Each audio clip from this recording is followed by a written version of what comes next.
if you're unlocking your leadership greatness, you realize that you have a very strong love and power for other people, and you want to make others better. It's not just about you. How can you make others better becomes the key. So I would say that, when I look at companies all over, and as you get higher within the organization, there's a trend that you notice. That people are surrounded by people that they know, people that they've known for a while, and they can trust them. And so they bring them along with them. So you need to know as many people as possible who are positive people, who can help you get somewhere. We can't be singular about the things we do. Asked class once, I said, what do you want to be when you grow up? Young lady stood up and she says, I want to be a singer. She smiled and the light lit in her face, and you can see that she had a passion. Young man shot from the other side of the room, you can't sing?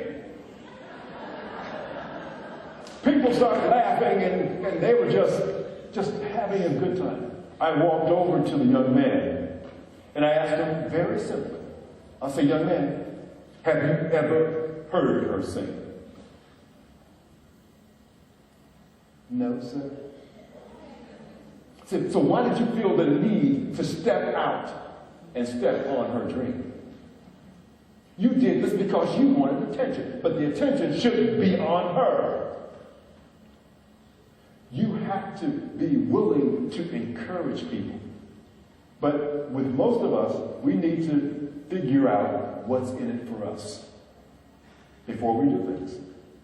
So I say very clearly, if you're good in math, and you know the other person is not good in math, be willing to help them get better in math. And you have a friend for life. By the same token, if they're good in something and you're not, allow them to help you.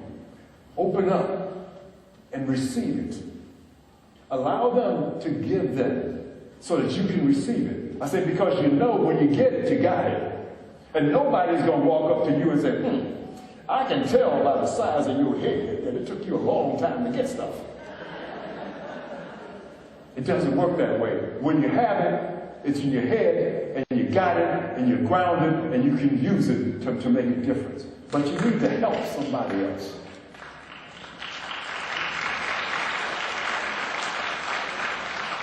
And as you're helping them get better, and I use the example of the three young doctors on the East Coast that grew up together, and they said, look, we're going to be doctors someday. And they hung together, and they supported each other and so forth, and then they all became doctors. And I saw them one day at the National Medical Association conference before the book came out and before the series of their lives came out, and they were talking about how they used that together. And I said, that's what you need.